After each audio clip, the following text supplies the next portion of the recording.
Gail Estella, survival podcast. Yeah. Where pain becomes purpose, no fear, no remorse. Through the pain, through the fire, through the worst of my day, I found purpose in the breaking. Survival isn't a whisper. Go if you listen, you survive. Still breathing, still alive. God never wastes the hurting. Every chapter had a rolling time. Gail Estella, and welcome to the Gail Estella Survival Podcast. From pain comes purpose. No fear, no remorse. Survival isn't a whisper. Through the worst of my day. Anthem breaker isn't no whisper.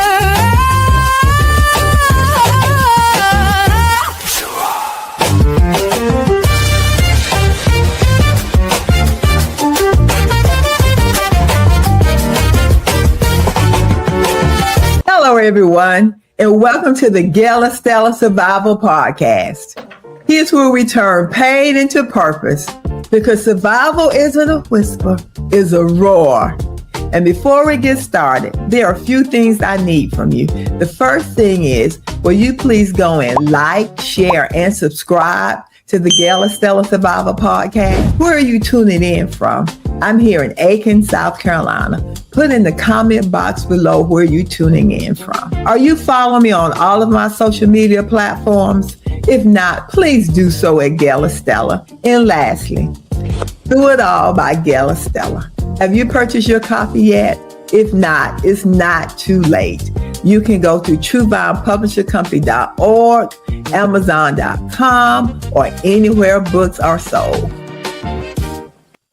My guest today is someone I met through BMCI 5 years ago, and I am so grateful for her to say yes to be a guest on the Gail Estella podcast. Today's conversation is about resilience, faith, and surviving through it all. I'm going to introduce you now to Miss Tammy Guillory. Hello. How are you doing? I'm great. How are you? I am so glad you are here, and thank you so much. And as I said earlier, we initially met, we are all in the same group, BMCI, and during COVID, Chris started the prayer call, and Right. we are all members of the prayer call. We were all members of the prayer call, and that's how we met. And during that time, a lot of things transpired in both of our lives. So we're going to talk about some of those things that has transpired from you and how you are still standing. And you look so pretty, Tammy. Thank you. You look so pretty. We talked earlier, we had a conversation, and I want to go back. I want to go back to when you first got married, when you started dating your husband, and we're going to talk about that and leading up to your marriage and some of the events that happened after that. Well, all of the events happened after that. So let's go back to when you met your husband. Okay. I met my husband back in 1997, I think it was. 1996, 1997. Went into a restaurant. His sister owned the restaurant, and I went in to get some food, and he was in there on his lunch break answering the phone, taking orders, helping out. You know how we do, we help out whenever needed when it's family concerned. So he was answering the phone, taking orders, and he told his auntie, before she leave today, I'm gonna get her number. And I said, oh, I heard him. I said, no, you're not. So I end up being silly, and he walked me outside after I got my food, and he was like, can I get your number? I said, no, because I heard you tell that lady that you was going to get my number. So no, you cannot get my number. If it's meant to be, I'll meet you somewhere again. And a couple of weeks later, it was a hair show in town, and I met him at the hair show because his sister was partners with the guy who was doing the hair show. So we met up at the hair show again, and I walked up to him. I had braids in my hair when I seen him at the restaurant, but my hair was done when I seen him for the hair show.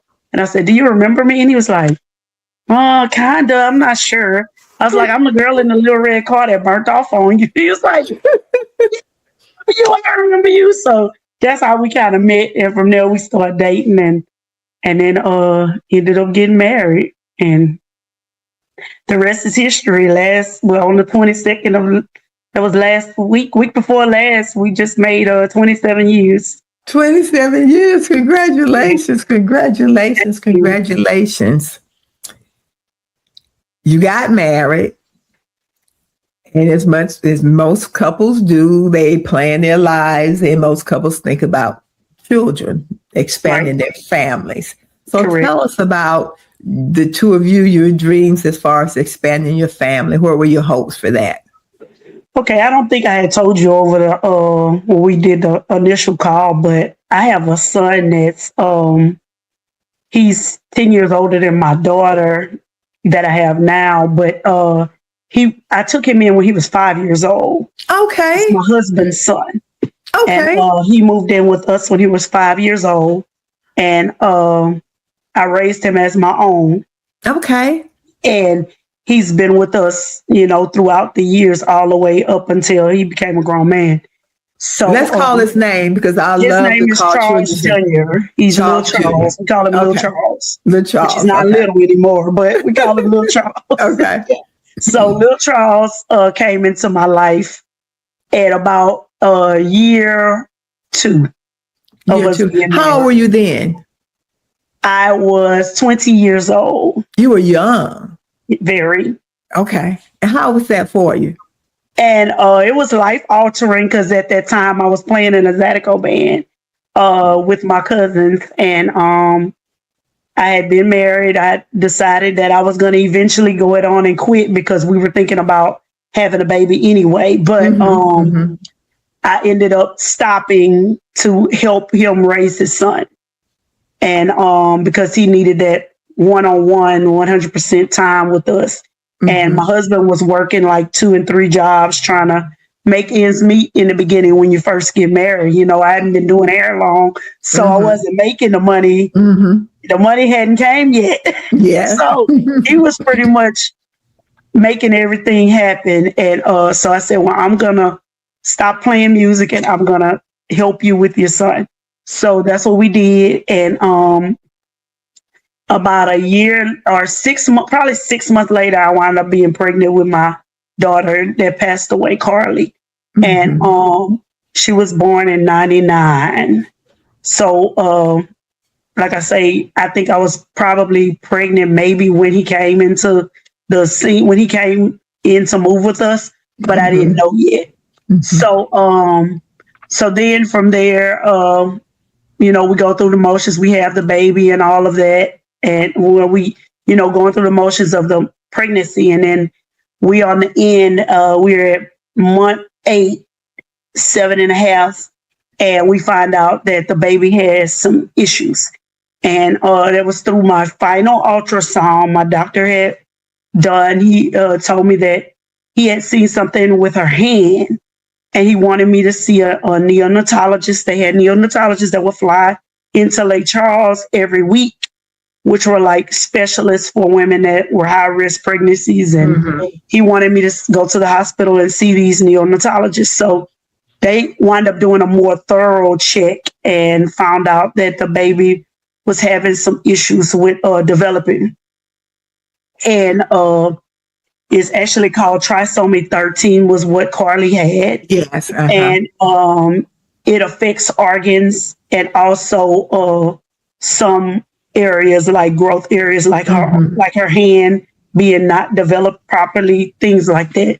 So we ended up having the baby. I ended up going into labor and going to the hospital and having the baby, and the baby didn't live. She didn't live. And so, first, let me say, I'm sorry for your loss, but I want to go back a little bit. I want to go back. You just brought in a 2-year-old. You just got married. You brought in a 2-year-old. No, he was 5. He was 5. Ooh, he was 5 after the second year of marriage. Right. Yes. You were 20 years old. Then you found out you're having another baby. You're pregnant with Carly. What were your feelings at that time when you found out that you were pregnant? I was excited. I think we all were excited. My mom and dad were excited. Everybody was happy. His mom was happy. We were all happy, looking forward to addition to the family. But God seemed different. Through that, our marriage was tested in the beginning because we hadn't been married long. They say you got to make it past the 7 years before it get a little easier. So we was like at year 3, 2.5, and this happened, and we played the blame game and all that sorts of stuff, and I wound up having a baby by C-section due to the issues that they were having. So he decided that he said, "I'm not going." I said, "Well, I'm not. I can't go through all this, and we might not come out with a child." So he said, "Well, I want to try to save her if I can. So we're gonna do C-section." So they did a C-section, and like I said, she died right after birth. So her heart was having some issues, and she just didn't make it. And so at that time, they had just started making you bury these little babies. And I was devastated. I told my husband, I said, I can't believe that. Because my mom had told me, because she worked in the hospital, she was a nurse, and she had told me that they would discard the babies back in the day.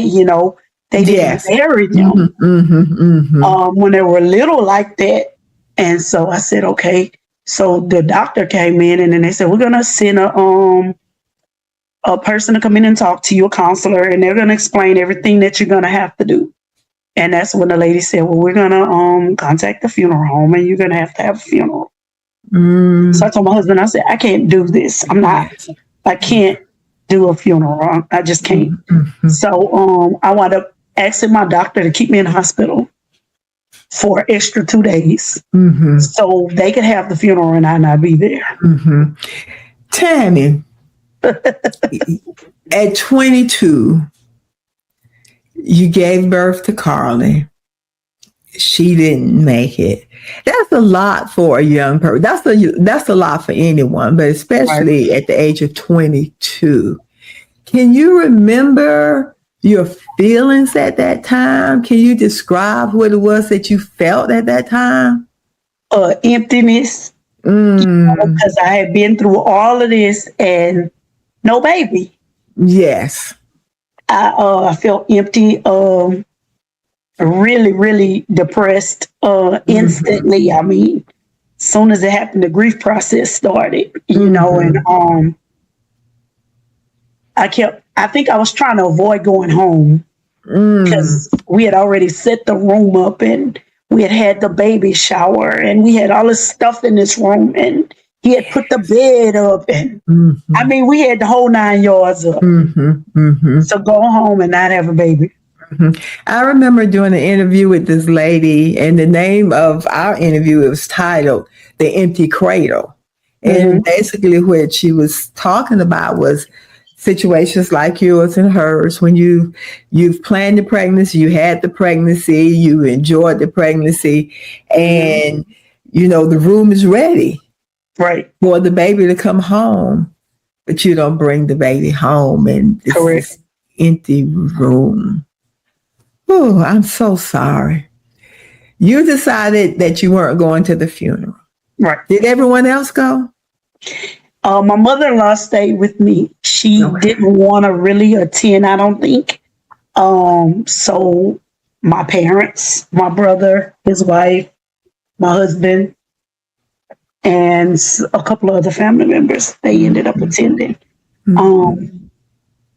And even one of my aunties, she ended up coming and stay with me too.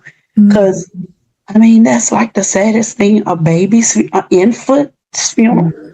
So through that, I felt bad afterwards that I didn't go, that I made my husband go through that by himself. So for years, I was carrying that burden of not stepping up to the plate and being who I was supposed to be, which was that child's mother, and be there. Ooh, Making my husband go through that alone was just like Tammy. devastating for him. Mm-hmm. And years later, we talked about it, and I apologized to him about it, and he understood. But it's still, for me, I feel like I sold myself short, and also I sold him out. I felt like I did. Mm. Did you apologize to Carly for not being there? Yes. Have you forgiven yourself? Yes. Good. Yep. I can talk about it now. So I know I have. This is the first interview I've ever talked about Carly. Well, thank you. Thank you. Carly with anybody. Thank you for trusting me. And it's often said that we make decisions based on who we are at that time. Right. And you were young. And that's where you were. A lot of it was that I didn't know better, Gail. Yeah. You were at that time. Yeah, I didn't know better. And I'm quite sure if you had to do it over again or differently again, I would have done it different. Mm-hmm. Mm-hmm. Yeah, I would have done it different. Mm-hmm. So you said something earlier about the blame game. You and your husband with the blame game. What did you not sharing? Just different arguments that we would have over stupid stuff after it happened. Like, he worked in the field at the time. He was doing water, fixing water lines and stuff like that for the city. So he would work overtime a lot. So that day he was working overtime, and I called him and told him I needed to get to the hospital. And he said, well, just give me a few minutes, because he came with me to all my doctor's appointments. He didn't miss. So he didn't want me to go to the hospital without him. So then I said, well, if I wouldn't have waited on you, maybe, even though none of this was in God's, like Carly was not, it wasn't supposed to happen that way. This was God's will, and we both have we have accepted that now. But at the time we were both young. Yeah. He's 7 years older than me, but we were both still young. And we didn't know he had a kid already, and his child, he had never had any problems, So I think it was that's just the way it was ordained to happen. It was. Sometimes how did understand, but I know we don't. And you know why? Did you ever say that again? Later, you figure it out.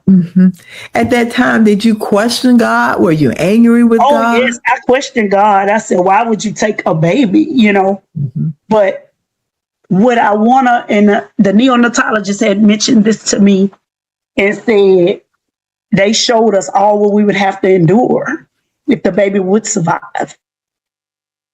And would you want to get attached to a baby and then 5 months down the road, God take them? Or would you want to be a special need parent? Can you handle that? That's not for everybody. So, or would you want Carly to have to endure?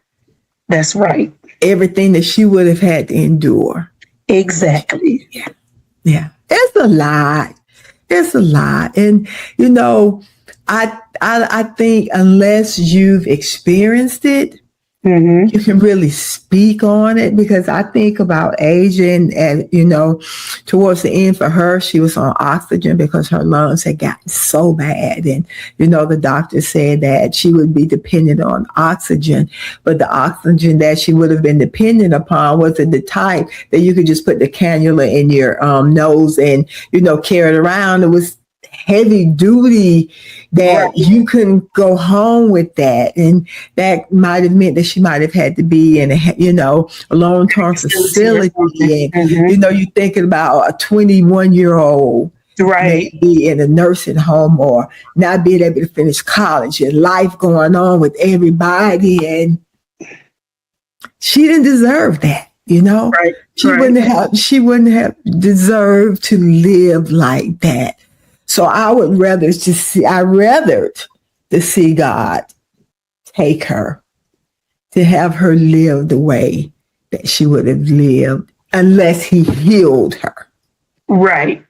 Yes, unless he healed her. So I do understand. And I sympathize with you and I empathize with you because it's a lot. It's a lot. You had a 7-year-old son by this time. Mm-hmm. What did you tell him about his baby sister not being able to come home? Oh, the baby didn't make it. The baby didn't make it, and he didn't really understand, because his mama had 4 children, 3 other kids behind him. Yes. And he was number 2, so he didn't understand what you mean the baby didn't make it. Mm-hmm. My mom's had babies, and she always came home with the baby. Mm-hmm. And kids ask questions, and they just ask. They don't mean nothing, but sometimes it can be a little brutal the way they act, but they don't know. Yeah. So my husband ended up talking to him, and then he understood. He was sad, but he understood. And then a couple of years later, when his sister was born, and they have a very close relationship. Mm-hmm. Mm-hmm. Mm-hmm. And before we get to Kaylee, let's stay with the passing of Carly. How was your grief journey? How did you make it through? Rough. I pretty much shed everything out. I even stopped doing hair. I quit doing hair for a while. I told my husband I didn't want to do hair anymore. I wanted to try something else. So I went and worked at the dollar store as a cashier. Dollar General. I would go to this Dollar General all the time. And this lady was always so nice. She would always talk to me. And I wound up getting a job there. And then the lady ended up ministering to me, not knowing that she was a first lady. I didn't know. And knew her daughter, had been knowing her daughter for years, didn't know that was her mother. My husband ended up telling me because he grew up with them. So he knew the family. So one day he was bringing me something at work and he knew her. And I was like, how you know her? And then he told me, he said, well, that's Pastor such and such's wife. I said, okay. So she began to start speaking into my life and speaking into me and helping me through this process that I wasn't aware of where I was spiritually. Definitely, I didn't know. Mm-hmm. And where I was physically because I was just angry and I was lost. Mm-hmm. I was literally lost. Mm-hmm. Mm-hmm. And then through that we gained a relationship, and she ended up prophesying to me that I would have a child, a daughter, and she was going to be very special to God. And let me ask this question before we continue. And you can answer it or you don't have to. Mm-hmm. Carly passed. Mm-hmm. You still had Charles Jr. Mm-hmm. At any time, were there any resentments towards him? No, really, he was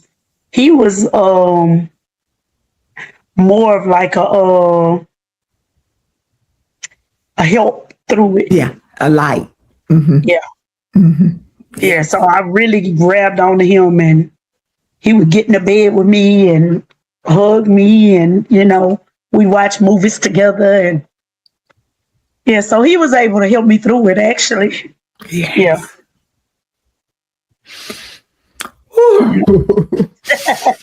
This gonna be a rough one here. Now we ain't even to the root of it yet. No. And so the pastor's wife prophesies to you that you're going to be pregnant and she's going to be a special one. Yes. And I ended up going back to work with a friend came in the store and she did hair. We went to hair school together, and she told me, she said, girl, what you doing working here? She was like, I can get you on where I work. I need some help. And I wound up going to work for Smart Style inside Walmart. They hired me on the spot because I kept my license up. I just didn't. I was taking a break from everything. Or I thought I was. So she ended up talking to the manager, and I went up there, and the lady hired me on the spot. And about 4 or 5 weeks later, I'm working and I'm getting dizzy at work. And I'm like, what's going on? So I went and got something to eat in the deli and went back and sat down. And then when I went home, I took a test and I was pregnant with Kaylee. So that's how that happened. Yeah. And what were those emotions? I was afraid. Same thing would happen again. You know, the fear set in. What if the same thing happens again? You know, because we had did some genetic testing through my doctor had told me he wanted me to get tested because he said, I'm pretty sure it's you. It's probably not your husband that's carrying this extra half of a chromosome. So, and it was me, of course. So it was me. So when we did the genetic testing, his came out good. He was good. And mine was, I had a extra, like a half that I wasn't supposed to have that's there. And that was the carrier for that. Did you blame yourself then for Carly still? Yes, I did. Yeah. I did. And I blame my parents too, because they were because they passed it. related, and we found out way later, okay? So I was mad at them.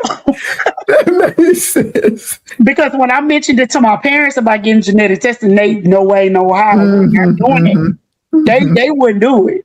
So I said, well, I'm doing it. So I did it, and my husband did it. And like I said, his was good. Mine came back.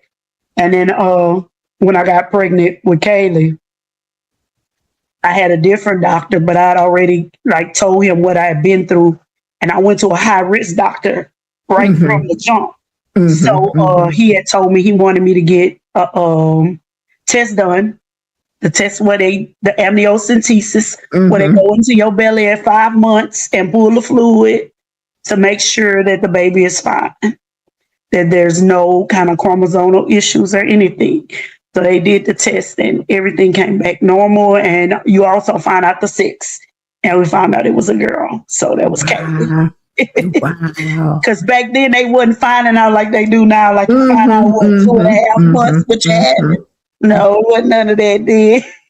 So what month were you able to release and allow yourself to be excited and happy about your pregnancy?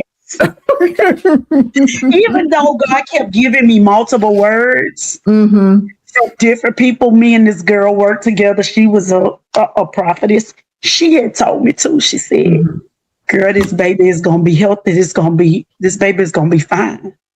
You don't have to worry. Because everybody knew I was scared. And she kept saying, you don't have to be afraid. This is God's baby. This baby is going to be so special to God.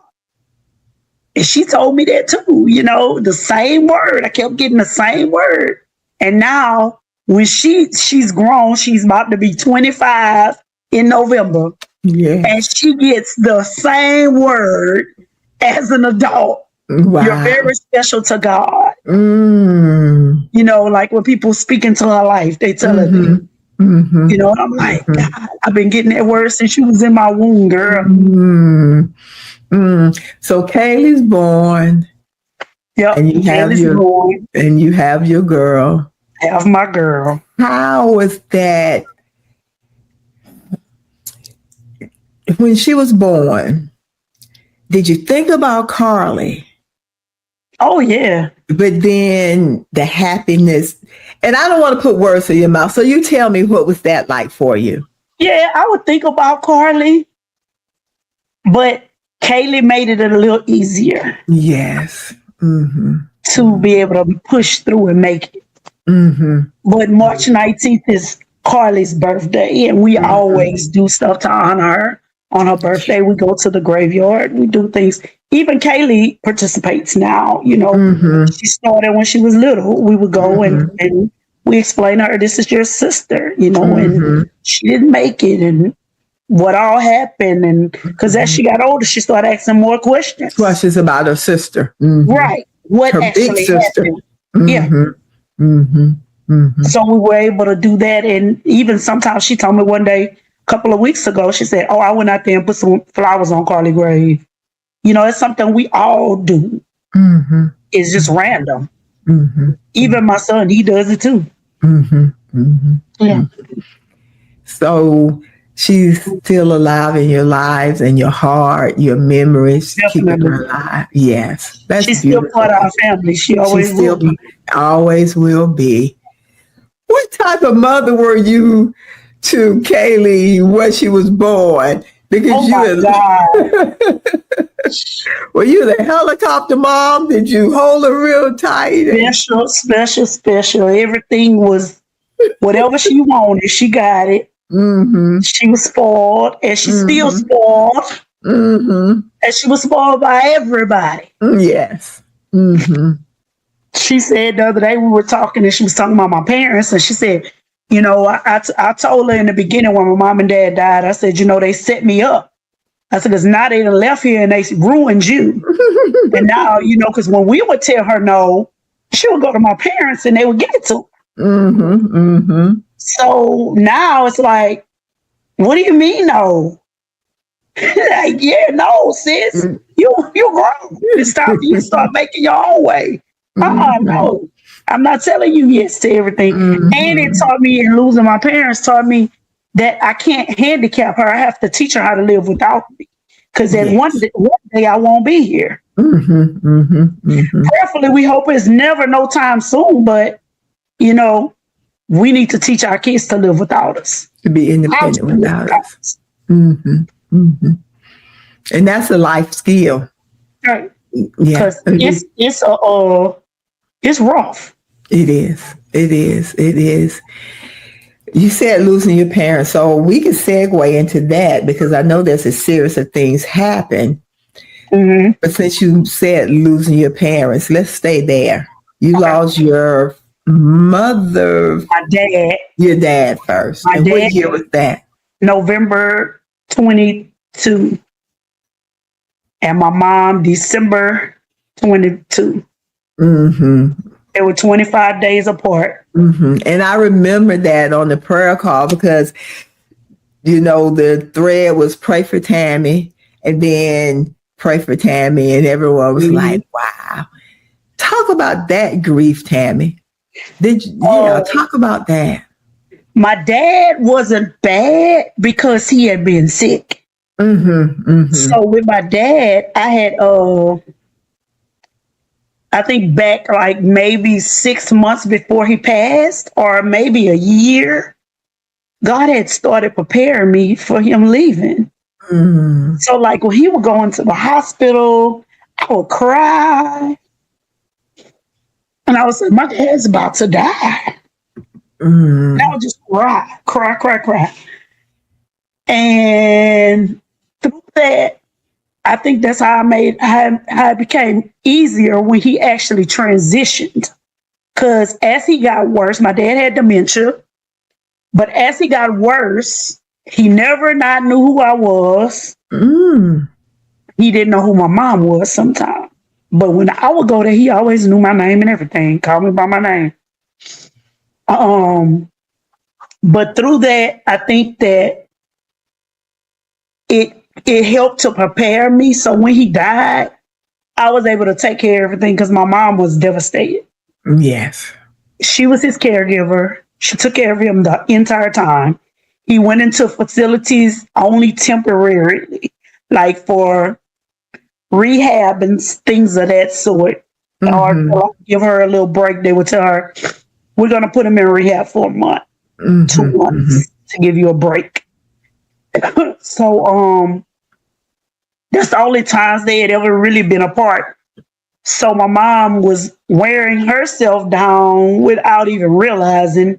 Yes. She was the caregiver, but her health started failing. Mm-hmm. I started noticing in the time when she was taking care of my dad. And then, too, remember, this is in the midst of the storm. The storm is past. Their house is a total loss. It's messed up. But they're trying to get back into their house. They're staying in an RV temporarily until their house is complete. They get a jacked up contractor that takes over $300,000 from them and take advantage of them and not complete their house. So in the midst of that, I have to find somebody to finish their house. The guy that did our house, he finished their house to get them back in there. And my dad wanted to be in there by November.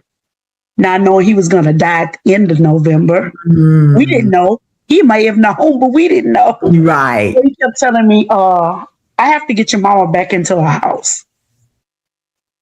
And after he got her in the house, he lived in the house 2 weeks, then he died. He stayed true to his promise. Yep. And you said something about noticing your mom, because I've noticed that with my mother too, that she did a lot for my father. And I thought once my father passed that she would not necessarily be okay because of the grief, but the physical aspect, it would be some relief on her. But I think she was, she's worse now because everything that she had to do to take care of him is showing up on her body physically now. Yeah. And when they're doing it, I think at the time they're so like into that they don't even realize that their own health is failing. Because when I showed my mom, I said, look, your ankles. I said, what's going on? I'm like, my mama never had any health issues. She had never had any heart problems or anything. Well, come to find out, when she passed, we found out that she had a massive heart attack. But due to broken heart syndrome. So once my dad passed, we had her here in my house with me. She stayed with me about a week and a half. During the time when people come over to visit, I don't know if my mom had it already, my dad transitioned, or if somebody brought it to her. My mom ended up catching COVID. Okay, my mom caught COVID. We found out the week that my dad passed that my mom caught COVID. So my daughter had been taking her to the doctor, took her to urgent care because she just didn't sound right. Her breathing was off. I kept saying something not right. So my daughter took her to urgent care while I'm handling arrangements to get my dad's funeral plans done. He had did a pre-need as far as like burial and all that stuff, but the stuff with the church we still had to do. So I was at the church. We were trying to get the stuff handled. And then we found out my mom has COVID. So then we have to push the funeral back a week to hope that she'll be done with this by then. So they gave her medicine and all that stuff. And, she was better. The next week, I did a test on her. I'm taking care of her the entire time. She's staying at our house. We had her in a separate room on the other side of the house. And we never caught COVID. I took care of her the entire time.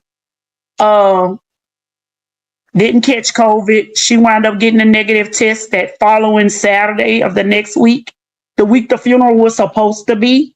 So we ended up doing it the next week. And she was fine, but still having some issues breathing.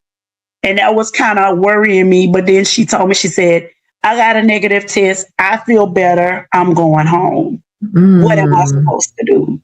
I can't make her stay. And she wanted to be at her house. She wanted to be home so she could cry. Grieve. Because we were in her face. Yeah. We were making sure she was good. My husband was feeding her everything she wanted. And I mean, we was making sure we was taking care of it too. But she felt like she couldn't grieve here. She couldn't cry. So, and my daughter, she wouldn't knock. She just bust up in the room. What you doing? So she wanted to go home to get her privacy. So she went home, and she was home for like 3 or 4 days. And I talked to her that Saturday we were going to a cousin's Christmas at my cousin's house. And she said, I said, you okay? I said, do you want to come back to the house? You all right? And she said, no, I'm fine. Y'all go ahead and go to the party. Have a good time. I'm going to see y'all tomorrow, which the next day was Christmas Eve. I called her all day Christmas Eve, but it wasn't unlike my mama not to answer her phone. Right. Mm-hmm. Because she would be in the stores shopping. And she'll tell me quick. Oh, girl, I was in the store. I didn't hear that phone. So I didn't think nothing of it.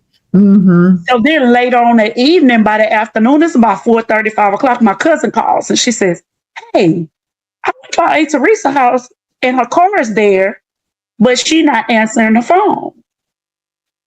I said, what? She said she's not answering the door. I called, I knocked, nobody's coming to the door. You think maybe she left with somebody? I said, no, I don't think so. So I call. Finally, I tell Kayla, I said, come on, let's go ride over there. So we get there. I'm knocking. I'm banging on the windows. I'm hollering, Mama, you in there? Now, we had just did the construction on the house, remember? So I hadn't received my key yet. My key was sitting on the counter in the kitchen. Mm-hmm. If I would have had that key, I would have walked in that house. Mm-hmm. So I'm walking up and down the sidewalk, praying, waiting on the cops to come to pick the lock to get into the house. They pick the lock. They won't let me go in. So by then, my husband comes and meets us when I tell him I'm calling the cops. He comes to meet us, and my mom is in there. She's passed. She's deceased. She died. She died the night I talked to her on the phone after that. So my auntie, our first person I call is my mom's sister. And she's saying, what? I just talked to her last night. I said, well, she must have asked. She talked to me last night too. She had talked to 3 people. She talked to me, my auntie, and her best friend. She had talked to all 3 of them, all 3 of us that night. After that, she laid in that bed and she didn't even have her feet up all the way. And she had a heart attack in that bed and dry tears on the side of her face. When I seen those dry tears, I said, she was missing. And laying on my dad's side of the bed. Not on her side of the bed. She was on my dad's side of the bed. So I knew she was missing my dad. And they had been married for 50-something years. So, I mean, like, they've been together longer than they've been apart. Like, she's been with my dad longer than she's been by herself. You know what I'm saying? I mean, like, they got married. She got married, I think, at 18 or 17. She married my dad. So, 50-something years she was with him. You just lost your father. Then you lose your mother. Right. What were you experiencing at that time? How were you able to navigate through all of that? So now you have to plan another funeral. Right. And she did not do a pre-need. So I had to do everything for her. My husband, I told him, I said, oh, you know, I got to get this done.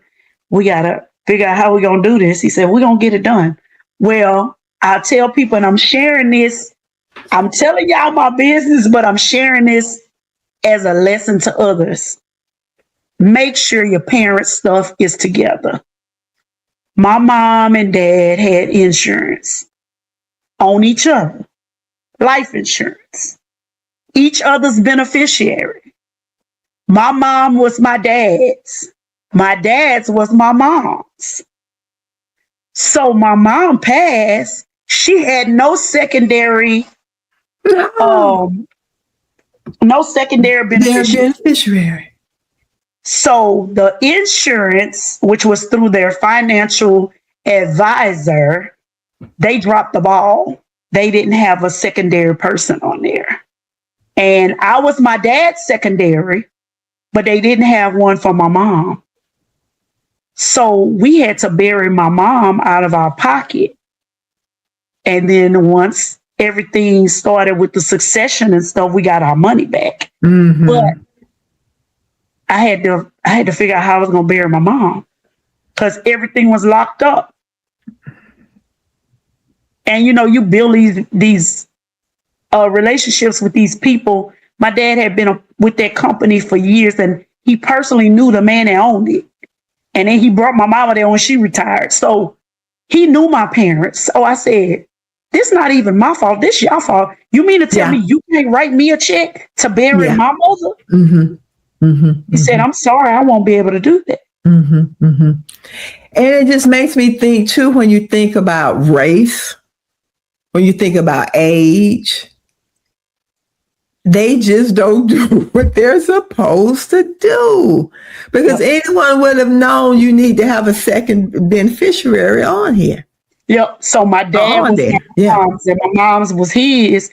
My mama was his, but she was still living then. But guess what?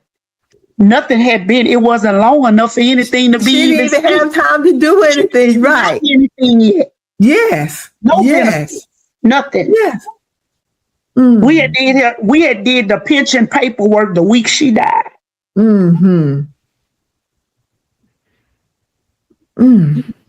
So that was a lot of stress on you as well. Right. Were you able to grieve? I didn't until after. Yeah. Until after I had to put my mom away, and I knew it was they were Catholic, so I knew it had to be before the new year, because then they don't do funerals during a certain point. Okay. After the new year, for the Epiphany, the church doesn't do funerals around that, however many days it is. I can't remember, but I knew I needed to bury my mom, and I told my husband, I said, I want it done. We did it on New Year's Eve. I said, I don't want to bring this into the new year. I want to have it done before the new year comes. So we buried my mom on New Year's Eve day. So by this time, I would imagine your relationship has grown with God. God carried me through this, Gail. I ain't even gonna lie to you, because some days I don't even know how I made it. I don't know how I got up and got dressed. I don't know how none of that happened. Because I literally said, God, you're going to have to carry me through this, when I was walking down that sidewalk, because I kept saying, I cannot believe this is happening to me. Like, my dad ain't been dead 2 months. And now my mama gone. What am I going to do?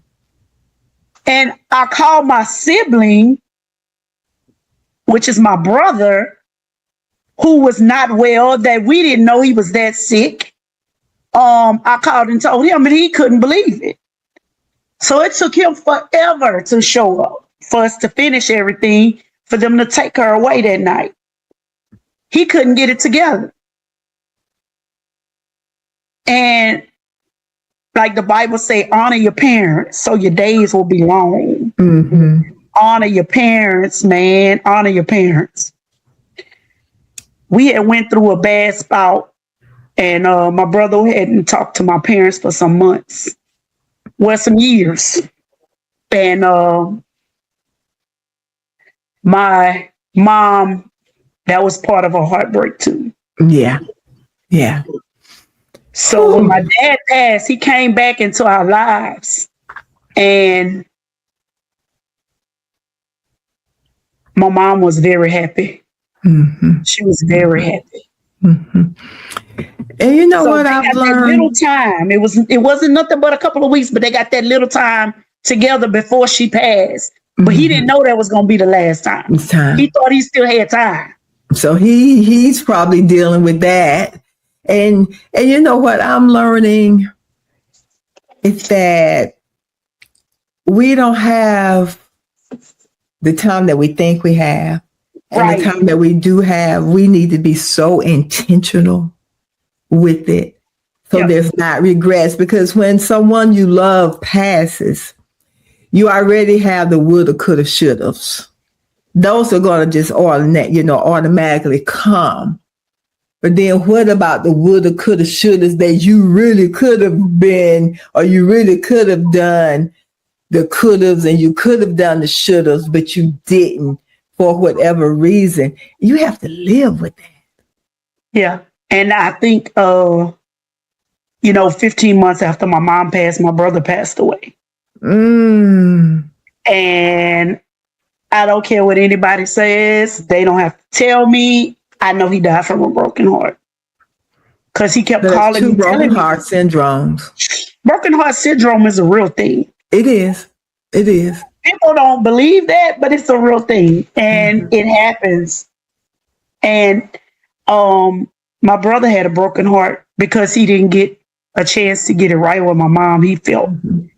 And we had some moments where we were able to talk through us getting the succession done and all that, because my brother was partially blind in one eye. So I did all the footwork for the succession and everything, but he I kept him in tune with everything that was going on. He knew everything that was going on. And when we would talk, he kept saying, I don't understand how you can do this. How are you making it? Mm-hmm. And I went, got counseling. I had my husband schedule counseling through his job. The Monday after that Sunday, I was laying in the bed after I buried my mom. I told him, I said, next week, ASAP, I need you to call and give me a counselor because I need to talk to somebody. This is not normal for people to go through this. And I feel like I'm going to lose my mind. But in the back of it, in the back of my mind, I kept saying, God is going to see me through this. God is going to see me through this. God, you're going to have to carry me through this. Because one, I don't know what I'm doing. Two, I don't see how I can go on. You're going to have to help me through this. And he did just that. Yeah. You know, different times I can remember I would go to church and I say, I need prayer because I'm not happy. And I'll never forget. He told me, he said, I want you to say this every day until you happy. The joy of the Lord is my strength. The joy of the Lord is my strength. I find myself still saying it sometimes because I still have times when I'm sad that I miss him. Yes. The joy of the Lord is my strength. Because now you've lost a daughter, you've lost your father, you lost your mother. We're not going to get to your brother yet. You've lost 3 people. Right. How do you grieve? How do you know which person to think about, which person to grieve? Right. And I kept telling the therapist, I said, I really feel like I'm cheating my dad. And he said, well, what do you mean? I said, because I don't cry about him like I cry about my mama. Yeah. Because my mama just was like snatched out of my life. That's how I felt. So, but with my dad, we knew we were getting close to the end. You know what I'm saying? It was like more preparatory time. But that's why we always got to be ready because you don't know when your time gonna come. Because my mama, I know she didn't think she was dying because we had made plans to live things we were going to do over the next duration of the months. We were going to do some things, and she wanted to be able to go back out and do some stuff because she had been locked in the house for so long taking care of my father. Yeah. So I think that I felt like I had cheated. I was cheating him, and I felt bad about it. And then when the therapist explained it to me the way he did, he said, no, you were grieving your father every time he went into a facility. You said how you cried. He said God was preparing you then for your father to leave. But for your mom, you didn't get that. So that's why you're still missing her so much. And you're thinking about how you didn't get that time to do that. Like you did the times you had with your dad when he was like sick, but he still was here. Mama was gone within a matter of a couple of hours. You know, I just had talked to her on the phone. So through that, I think that it makes me appreciate life more It makes me appreciate family more. It makes me want to create more memories because that's what he had us to do was because you got to remember, this is holidays. Yeah. My dad died the Tuesday after Thanksgiving. And My then, mama died on Christmas Eve or the day before through the night going into Christmas Eve. Okay, we'll say. and buried on New The Year's. 23rd. So she died going into Christmas Eve. So there's two major holidays, two major family holidays that you spend with your family. Now my family gone. And then your brother. Then we roll around to Easter 15 months later. Easter Sunday morning, my brother dies. He collapsed and has a massive heart attack to the floor. How old was he, Tammy? He was 7 years older than me. So he was 50, I think 53 when it happened, or 52, going in, getting ready to be 53. Yep. He passed. And I was just like, I can't take no more. Yeah. Is that how you honestly felt? Yeah, I said, I can't take no more. I mean, everybody gone. And I'm going to share this. My immediate family left. That's it. I'm going to share this. My father passed in December. I was able to be there with him. My pastor passed in January unexpectedly, and I had really fought to relate. I didn't know him long, but that really hit me because he was only 38 years old, and it was sudden. 3 weeks ago, my daughter's father passed. He was young. He was 10 years younger than me, so he was only like 54. And it was the same way your mom passed. It was a massive heart. Well, I'm not going to say that because the autopsy hadn't come back. But at the funeral, he lost Asia. 2 years later, he lost his father. Then he lost his mother a year later. And then a year or so later after that, he lost his favorite uncle, which was like 5-6 months ago. And when everyone spoke about him, they said that first he never got over Asia's passing, and he died of a broken heart. Right. So many hits. Right. And then, I didn't tell you this, but I had an aunt and an uncle that were instrumental in raising me. They passed after my brother. And they passed 2 months apart from each other. Oh, gosh. But my aunt, she waited until I got there, and I was holding her hand when she took her last breath. So you've had a lot of deaths. Instrumental deaths. A lot of deaths. People that were instrumental in your life. Right. And I felt like, why is she going to wait till I get there to take her last breath? Because she was on hospice and stuff. So I kept coming and I was calling. And when I called that day, they told me, they said, oh, it's about the same. I said, well, it's not getting any, her breathing not getting shallow or anything. Oh, no, it's good. It's about the same. I get there, my cousin opens the door. Now, this is the same cousin that told me that my mama wasn't opening the door at the house. This is her parents. Yes. So she's standing at the door and she says, what? And I said, nothing. What? What's wrong? I thought she had already passed. And she said, what? It was just like weird the way she was looking at me, and I was looking at her, I guess, not knowing that I was going to go in there, and then about 15 minutes later, my mom was going to pass. Because I was just there holding her hand, talking to her, and she just gone. I said, y'all, she gone. And I think you never know what God is equipping you for. But I definitely think that God has been equipping me to be able to help people through grief, even though that's something that I do not like. But I'm the only one left in my family. So when I have a family member that passes, like my mom, her first cousin just passed. This weekend was the service. And everybody like, you're not tired of going to funerals? I'm tired of going to funerals, but who gonna represent my family if I ain't there?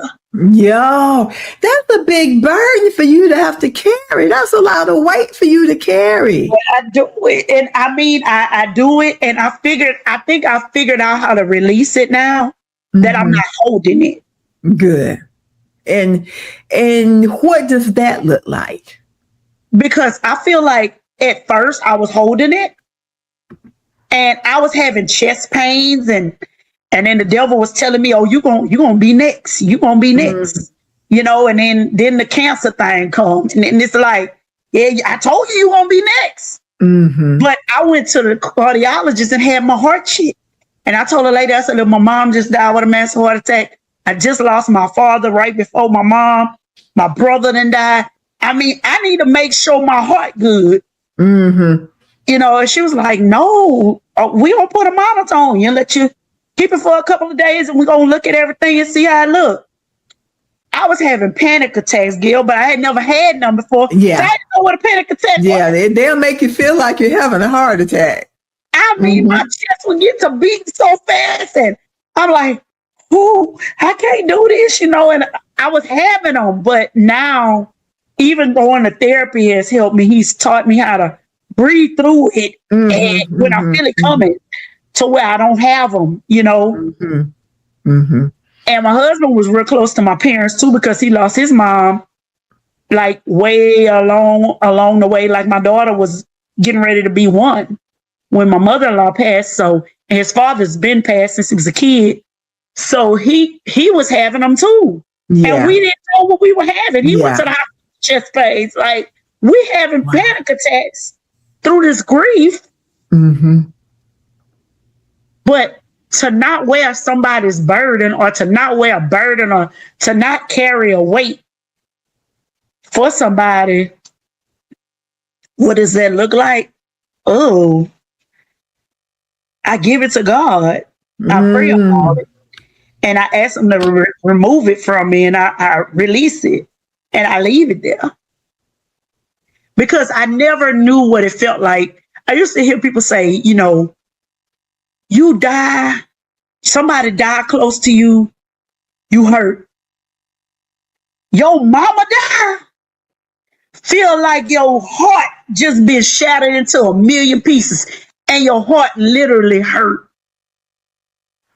My heart literally was hurting after my mom died. I never knew what heartache felt like. I thought I did, but I didn't know till I experienced that. Let me ask this question, Tammy, because you said your mom, was it a different type of pain from when Carly passed? Oh, yeah. Oh, yeah. It was, you know, it's like your mom, and this how God gave it to me, and I'm probably going to cry, but I'm going to just tell you, God gave me that this is the person you were inside. This person carried you. You had a bond with this person before you ever seen their face. Before you ever knew what your mom looked like, you had a bond with her. From in the womb. Your umbilical cord was connected to her. That's how you got your nutrients. As a baby growing inside of her. So when that person leaves, that's a pain like no other. Because now I have to figure out how to live on this earth without the person that birthed me, that gave birth to me. Because I was about to say gave me life, but no, God gave me life, but she gave me life too. But she birthed me. She brought me into this world. And that's heavy, man. That's real heavy. To be able to go through life every day. Different things that I talk to my mom about that I've achieved now that I hadn't achieved yet when she passed. I boo-hoo cried about. because this was goals. We talked about that I was going to meet and you was going to see. Yeah. But you're not here. Mm-hmm. So the first thing I do is this. And I have to catch myself and say, no. Oh. No. I can't call my mom no more. You know, because like anything happen, I'm calling my mama. Hey, such and such and such and such, such and such. You know, even in the family, you know, like your cousin, like my cousin lost her mom. I sat at the table. We were on a little girls' trip, me and my daughter and one of my friends, and I sat at the table just blown away. And they kept saying, "What's wrong?" I said, "I don't have nobody to call." It's like, "What you mean?" I said, "I don't have nobody to call." And I'm having more moments like that now. They're not as bad as they used to be, but it's just like, I need to call my mom. Can't. I remember someone explaining that feeling to me, and he said that he felt like an orphan. I did in the beginning. I told my pastor and his wife, I said, "I'm an orphan now." And he's like, "No, don't say that." No, I am. I am. Look up what orphan means. Even though I'm a grown woman, I'm still their child. I'm an orphan. I don't have no parents. But you know how you see people that they parent pass and they like never be the same again? I will never be the same again. A part of me died when they died. A part of my heart was broken off. And it can't be replaced. And it can't be replaced. Nobody can take their place. Yeah. But God can restore. But God, he does. But no person on this earth can take that place. No one tangible. No. Ooh. So I hope I answered that question. You did. And thank you for sharing that. It just gives me a new light of, shines a new perspective on me and, with my mother and caretaking for her. And, it's telling me, Gail, just have a little bit more patience. Have a little more patience. And I was just telling one of my clients this. She's, her grandmother's like 90 something years old. And they were going to a family reunion in Florida. And I told her, keep making those memories. Yeah. Keep creating them because they're not memories now, but they will be someday. That's why you got to show up. Sometimes we don't want to show up because we tired or we don't. I used to be bad about showing up for family stuff. Now I try to make it my business to show up. Even if it's just a birthday party, whatever it is, I try to show up. Even if I don't stay, come and hug your neck, take a picture with you or whatever, and then I might leave. But if I can be there, I'm trying to stay because life is so short that this may be the last time we all together. And she posted a video yesterday of her grandmother dancing on a church song, praying for all her grandchildren. And I told her, I said, "Girl, that's a memory you will have forever." Yes. Because that's just things we don't think about. You used to always see somebody with a Polaroid taking pictures. Snap pictures. My mama was like that. She loves pictures. So now I have all those memories. Yes. And I can go back and look at the Christmases and Mother's Day and all that. I have those. So that's why I tell people, create memories. Create memories. Show up, create memories. Yeah. I love that. So create memories, Gail. Yeah. Create memories because one day you will need those memories. Yeah, and you will need them. You will need them. They help you through those rough patches. They do. And that's what helps me through ages past and just going back, looking at pictures and like you said, creating the memories and my dad. Because my sisters used to always stop stop taking all those videos of daddy and posting them on Facebook. But now when they need a memory, They looking at send those me that videos. video. Yeah. Tammy, thank you. We're going to have to do a part 2. Right. Because there's so much more to your story that we didn't even get to. And I just feel everything you've told me, God, you used the word preparation so many times, or preparing, preparatory. God has prepared you, or was preparing you for your next. And I didn't know all of this. So for me to sit here and see you and to know everything that you've gone through and to see how beautiful you are and how bright and your skin is glowing, God is good. It's nothing but the grace of God. God is so good. God is so Nothing good. but the grace of God. So will you be willing to come back for a part 2? We'll have to do the part 2. I got to talk about the brain Yes. surgery, and I got to talk about the colon cancer scare. Yes. So we have to do a part 2 because I got to let them know God's a healer. So He is a healer, a deliverer, a healer, a comfort keeper, a mind regulator. yes. Yes. A heart fixer. Yes. So before we close, this is the Gail Estella Survival Podcast. Tell the audience, before we go any further from what you just talked about today, tell the audience 3 things that have helped you to survive. Knowing that my kids and my grandchildren, knowing that they need me still. God, because there's things that I must still complete on this earth that I have not done yet, that I still have tasks to complete. And my family, period. The rest of my family. I know I said my immediate family, but my family. Family is everything, y'all. Family is everything. I love it. Thank you.